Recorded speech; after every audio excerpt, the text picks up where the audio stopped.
in the first part of this video lecture, we just discussed the motivation of this definition, this otherwise a strange and sophisticated definition of what it means to say that sub-sigma algebras of a master, let's say mother sigma algebra F, are independent. So this requires fixing some probability measure on some measurable space.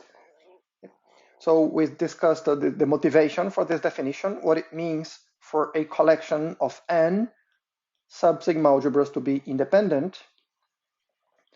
And now we can reformulate what it means for random variables to be independent.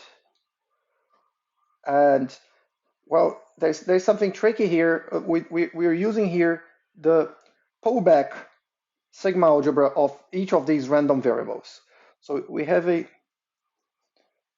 sample space omega, and then we have all these functions. X1 takes value on real numbers. X2 also takes values on real numbers. X3 also takes values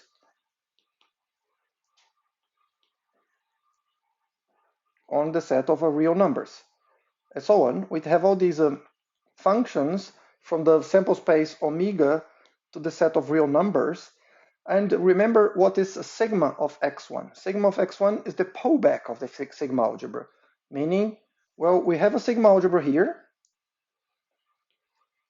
on the real line, and we can look at the pre-image of all Borel sets by this function x1.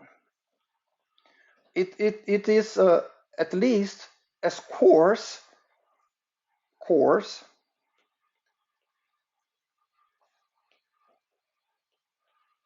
as the mother sigma algebra F, which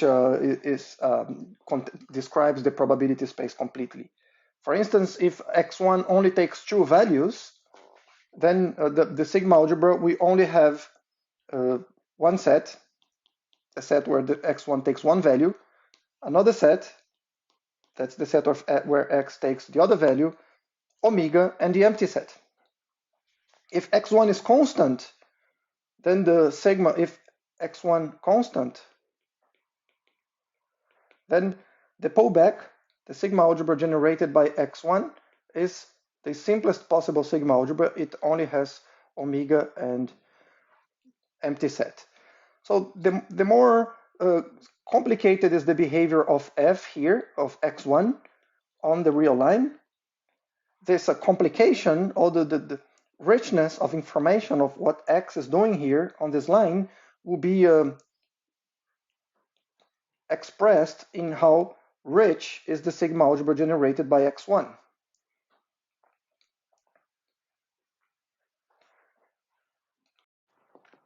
And now let us reformulate what it means for random variables to be independent. So x1, the pullback of x1 will give us some sigma algebra here. The pullback of x2 will give a different sigma algebra on this set. And maybe the pullback of x3 will give a completely different sigma algebra on this set. And to say that these random variables are independent is to say that the random variables, that the sigma algebras that they generate are independent in terms of this previous definition of independence of sigma algebras. Okay, so this is what I'm stating here as the definition of independence of random variables. Well, we haven't seen any other definition so far in this module. Maybe you have seen the definition in other modules. If you haven't, let me show it anyway. Here's equivalent definition, but since we have already defined it as being something else, this definition in principle requires justification. Let us omit the justification. It should be clear from the context, because this is exactly what is the typical element. This describes completely what's the typical element of xi. Sets in sigma of xi are exactly pre-image of Borel sets. So this is basically just rephrasing what was said in the previous slide in a language that is less sophisticated and maybe more familiar to us. So let's state what's the new equivalent definition. This family of random variables on a given probability space, they are independent if and only if for any collection of Borel sets, and here these Borel sets, you can take them to be omega, you can take them to be empty set, you can take them to be just a set that has 1, you can take them to be the interval from 0 to 3, can be anything. If we put it here and we want to ask, do these random variables all fall within the corresponding specified set? Well, the probability that all these events occur will factorize.